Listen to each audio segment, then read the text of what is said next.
Can you get a BBL with no surgery? Well, I did, and I used to be the definition of a telephone pole. I had no curves, no muscles, no confidence, and then I started going to the gym and I gained all of that. And if I could go from total pancake to this, then by the end of this video when I explain to you how I did it, I know you can too. The gym is obviously going to be a huge factor in growing your glutes, considering the glutes are a muscle. In order to understand how we should be training to grow the glutes, we should discuss which muscles the glutes consist of. The glutes consist of the gluteus minimus, the gluteus medius, and the most famous of all, the one you've definitely heard of, the gluteus maximus. And all of these muscles have certain functions. Some of the functions of these muscles are hip abduction and hip extension. So if you want to grow these muscles, you're gonna have to do movements that consist of those functions: hip abduction, hip extension, and etc. There's plenty of exercises out there that you can do that consist of those. Some of these exercises including what is called compound exercises. Compound exercises are exercises that work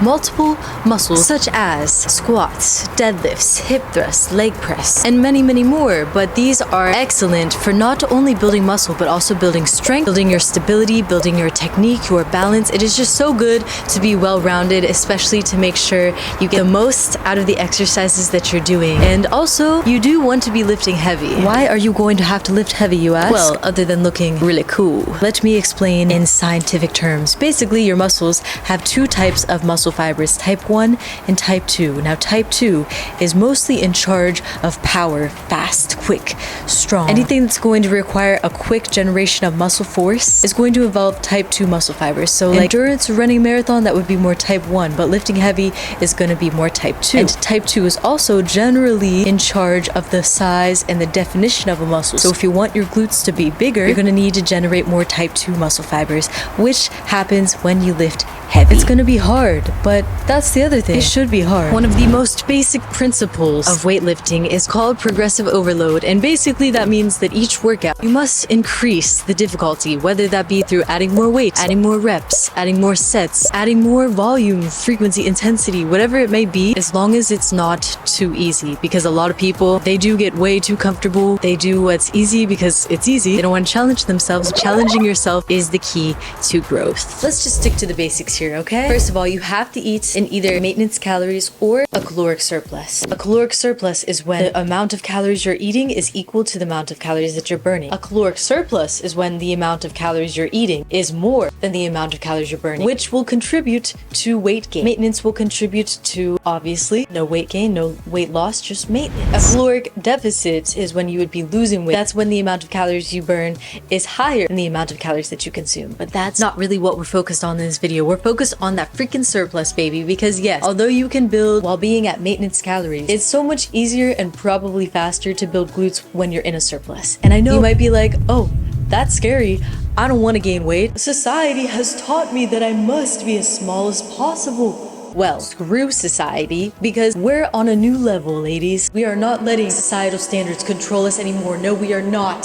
We are rising. Okay, I'm getting off topic. Anyways, you don't know how many calories you need to be in a caloric surplus. There are many, many calculators online that will tell you, but I would recommend this one, healthyeater.com. You are gonna have to put that you're trying to gain weight, and once again, don't let that scare you. Do you want to build freaking juicy peach or not? Yeah, that's what I thought. I will always promote you to be your best, healthiest self, and that comes from nutrient-dense foods, which brings me to my next point. Eat foods that are rich in nutrients. What are we talking about here? We're talking about our fruits. We're talking about our veggies. Protein, which we are going to get into in a second, but basically, the reason that you want to eat nutrient-dense foods not only keep your body healthier, give you not only macronutrients, but the micronutrients you're going to need, such as vitamins and minerals, but also it's going to keep you fuller so you don't get tempted. Eat trashy, sugary foods that are gonna make you feel, well, trashy. The more you eat these foods that are gonna fuel your brain, fuel your body, the more you're gonna feel motivated, the more you're gonna have an easier time staying disciplined and see more progress. And the discipline and motivation and all that jazz, we're gonna get to that later in this video, but for now, let's get back to the proteins. So there are so many protein recommendations based off of if you're an athlete, if you're a person that doesn't really work out, a person that's never worked out before. There's so many different recommendations, but the one I always go to is 1 gram of protein per pound of body weight. So if you don't know how much you weigh, go step on the scale, but don't Don't step on the scale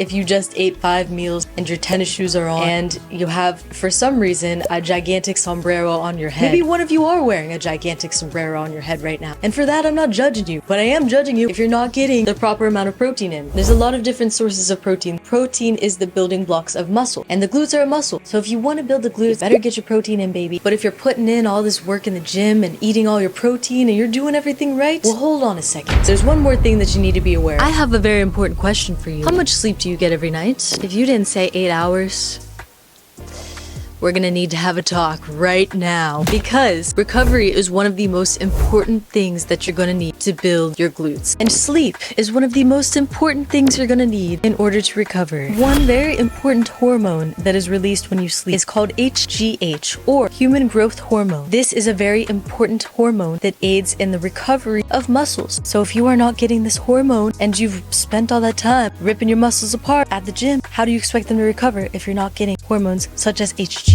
You need to sleep, especially also, remember how earlier we discussed being in a caloric surplus? Since you're gonna need to be in one of those, you want to gain the maximum amount of muscle and the minimal amount of fat as possible, right? Well, sleep is also very important in controlling that and gaining more muscle than you do gain fat. So don't waste your time going hard in the gym and going hard with your nutrition if you're not going to repair yourself by sleeping. One of the most important tips I can give you to get better sleep is stopping on your phone at night. I know you already know this. Don't act like you don't already know this. You know this. Blue light really affects your sleep. It really impacts the quality of it, how fast you're able to fall asleep. And when you're constantly taking all this information while you're scrolling, it's just making your brain more and more hyperactive, which makes it really hard to fall asleep. So put that freaking phone away, man. Do something relaxing, like read a book or stretch, which, speaking of stretching, you need to stretch. Stretching is so very important for recoveries. And what type of stretching do you need to be doing?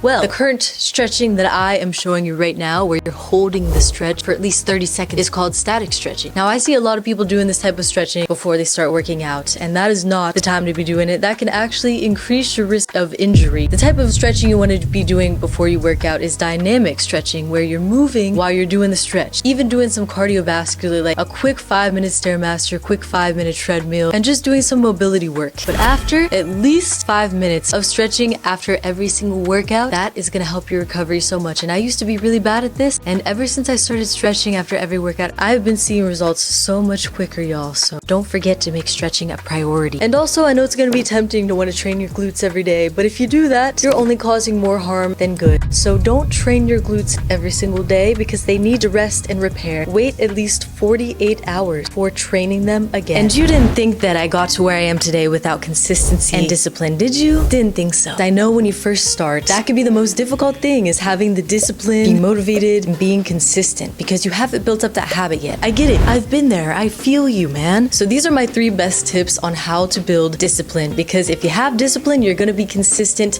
even if you don't have motivation. My first tip is, when you don't feel like going to the gym, put on your gym clothes anyways. Put on your shoes, put on a great playlist. If you take pre-workout, take some pre-workout, and I guarantee you, even if you didn't feel like going, you're still going to feel like, well, I have less barriers. I have less things in the way, less excuses. I'm in the clothes, so I might as well just go. Or at least you're gonna feel like working out from home or doing some sort of activity, because once you're in those clothes, it just gets you in that mindset, like, these are the clothes that I move in. These are the clothes that I'm active in. Once your brain connects the two and that's wired, you're gonna have such an easier time. Because if you're in your freaking pajamas, you're gonna be in lazy mode. Second thing, keep motivational quotes all over your house. What I love to do is look up discipline quotes on Pinterest, and I just keep them all around me. Have some on my phone ready to go, or you could just come back to this video if you're not feeling motivated, and it's gonna re-motivate you. And the third thing, this is the most important. Remember why you started. Write it down in a notebook or put it as your background on your phone. Whatever you have to do to visually see it consistently and very easily. Every time you remember your why, you might be like, okay, I don't feel like doing this right now. I'm not motivated. When you remember your why, it's gonna snap you out of it. You're gonna feel like, now I'm remembering that if I do this, I'm gonna accomplish this why. And that's another thing. Your feeling of accomplishment is going to be so amazing. It's the best feeling ever when you know you've put in the work, blood, sweat, and tears into something, and that's why you accomplished it. That will build you more confidence than any external factor could. You can have a gigantic, juicy peach, the juiciest of them all, and still not feel confident. And why is that? Because it comes from within. When you realize, like, damn, I didn't want to do that, and I still did it because I stuck to my work, because I'm disciplined, it starts to build your self-esteem, and you just feel so amazing about yourself. And that is actually the most important takeaway that I want you to remember from this video. Confidence comes from within. Perhaps you're thinking, I really want to build my glutes, but I don't want to be in a caloric surplus that I mentioned